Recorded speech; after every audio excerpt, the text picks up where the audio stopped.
پڑوسی کو بتایا گیا اسلام میں کہ پڑوسی سے صحیح ہے، اچھے صحیح ہے۔ حالات رکھیں، اچھی محبت رکھیں، بہت اچھا آپ کا کام سوال، ہے۔ نہیں بہت اچھا سوال ہے۔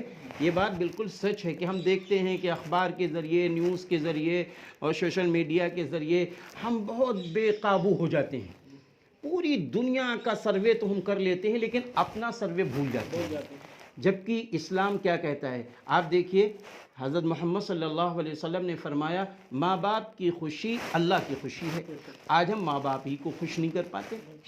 ماں باپ کی دعا اور بد دعا دونوں لگتی ہے، آج ہم ماں باپ کی دعا نہیں لے پاتے۔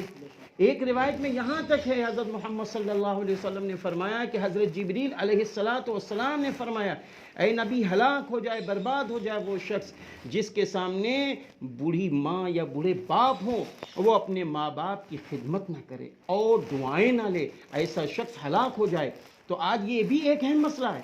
دوسری بات یہ ہے آج ہم پوری دنیا کا تو سروے کر لیتے ہیں لیکن ہم اپنے بڑے بھائی سے نفرت کیے ہوئے ہیں، بڑے بھائی سے بات نہیں کرتے اور بڑا بھائی چھوٹے سے شفقت نہیں کر رہا۔ حضرت محمد صلی اللہ علیہ وسلم نے فرمایا جو بڑا بھائی چھوٹے پہ شفقت نہ کرے اور جو چھوٹا بڑے کا اکرام نہ کرے وہ ہم میں سے نہیں۔ آپ بتائیے کہ ہم اخبار پڑھ کر پوری دنیا کا تو سروے کر رہے ہیں لیکن نبی کا یہ فرمان ہمارے سامنے نہیں ہے کیا کہ نبی فرما رہے ہم میں سے نہیں، ہم کو نبی کی سب سے نکالا جا رہا ہے۔ ہم اپنے بڑے بھائی کا اکرام نہیں کرتے، اپنے چھوٹوں پہ شفقت نہیں کرتے، اپنی بہنوں سے، سگی بہنوں سے محبت نہیں کرتے۔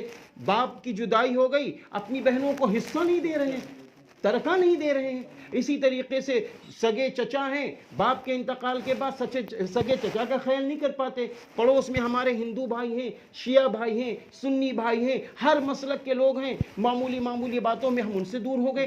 تو آج یہ نا اتفاقیاں اگر ہمارے خاندان سے، ہمارے گھر سے، ہمارے خاندان سے اور ہمارے محلے سے اور ہماری سوسائٹیوں سے اگر یہ نفرتوں کے دروازے ختم ہو جائیں، حسد کے دروازے، کینہ کپٹ کے دروازے، تو انشاءاللہ ہم لوگ بہت دور پہنچ سکتے ہیں۔